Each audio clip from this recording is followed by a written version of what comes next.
jiwa tolong menolong, memiliki belas iba yang dalam. Nah, kemudian kita lanjut pada materi pentingnya demokrasi sebagai sistem politik kenegaraan modern gitu. Paling tidak di sini ada tiga variabel ataupun tiga urgensi yang menjadi kenapa dalam kenegaraan modern demokrasi itu penting gitu. Pertama, masyarakat sebagai sentral itu yang pertama. Kemudian yang kedua, kecenderungan tirani dan ketidaksejahteraan kalau tidak demokrasi. Ketiga, cara hidup yang lebih dewasa gitu. Nah,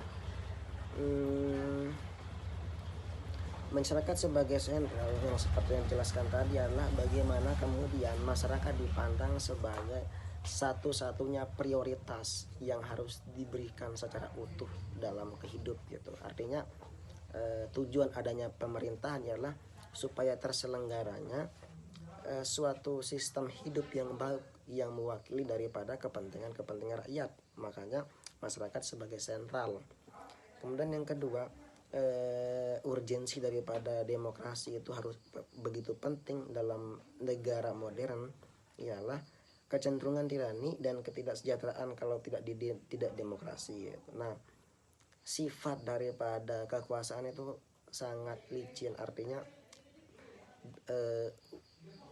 untuk melakukan kejahatan itu sangat berpotensi sekali gitu. Artinya kalau di negaranya tidak demokrasi ataupun kerajaan ataupun feodal ataupun aristokrat, itu ditakutkan bahwa ada pemahaman bahwa manusia itu tidak pernah utuh secara hak gitu. Artinya yang diberikan hak untuk hidup, diberikan hak untuk merdeka, bahagia dan seluruh sosial lainnya hanya raja ataupun hanya kekuasaan doang. Maka demokrasi memandang kekuasaan hanya sebagai mandataris, artinya sebagai perwakilan terhadap kepentingan rakyat yang ingin dilaksanakan dan dijalani. Kemudian demokrasi urgensinya dalam negara modern ialah cara hidup yang lebih dewasa, artinya toleransi yang tinggi itu. Bagaimana kemudian paham satu tidak menyalahi paham lainnya, bagaimana kemudian masyarakat itu saling menghormati walaupun berbagai agama, berbagai aliran, berbeda macam sudut pandang gitu. Di sini kita bisa lacak sejarah demokrasi Indonesia melalui tiga fase ataupun tiga asal gitu. Pertama ada demokrasi desa gitu. Jadi ada sejarah demokrasi desa waktu itu. Kemudian Islam juga membawa suatu konsep agama yang di dalamnya juga ada demokrasi gitu. Artinya ada suatu pandangan bahwa manusia itu diberikan haknya gitu. Manusia itu diberikan suatu cara ataupun diberikan kebebasan dalam menentukan pilihan-pilihan gitu, dan dihormati secara tubuhnya. Kemudian yang ketiga Barat gitu. Artinya di sini sejarah demokrasi Indonesia juga berasal dari sejarah Barat gitu, dimana demokrasi seperti yang kita pahami itu bukan warisan intelektual Islam, warisan intelektual Nusantara, tetapi suatu impor salah satu cara hidup gitu. Artinya impor intelektual, impor ilmu pengetahuan dalam skema politik yang kita ambil dari Barat gitu.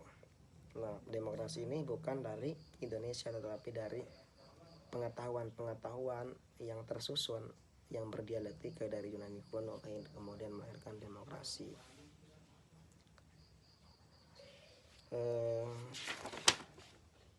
Kemudian yang terakhir ialah prinsip demokrasi.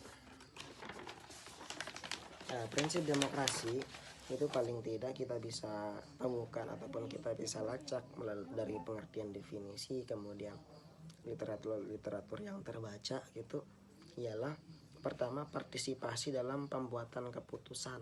Artinya dalam suatu kebijakan yang harus diselenggarakan ataupun yang harus diterbitkan, tidak boleh masyarakat itu ataupun individu yang memiliki determinan.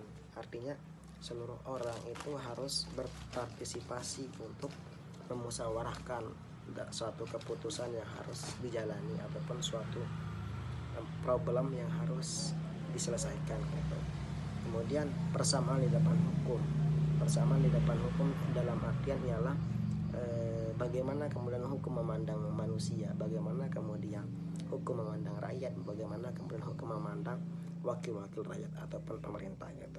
Nah, di sini persamaan di depan hukum artinya siapapun dia, baik itu masyarakat sipil ataupun pemerintahan, TNI dan seluruh elemen-elemen masyarakat negara itu memiliki persamaan di depan hukum. Artinya kalau dia salah maka dia berhak dihukum dan wajib dihukum gitu. Baik itu presiden, gubernur, bupati, ketika dia melakukan kesalahan maka dia harus dihukum gitu. Kemudian yang ketiga ya distribusi pendapatan secara adil. Nah, distribusi pendapatan secara adil ini juga merupakan bagian daripada prinsip demokrasi, yaitu bagaimana kemudian negara itu ataupun masyarakat seperti yang tadi tolong menolong memberikan suatu distribusi pendapatan secara adil gitu. Mungkin ini dari dari materi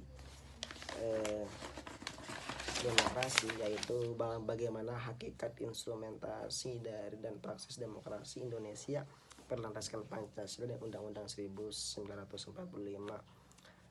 Kurang lebihnya mohon maaf. Terima kasih. Wabillahi taufiq wal hidayah. Wassalamualaikum warahmatullahi wabarakatuh.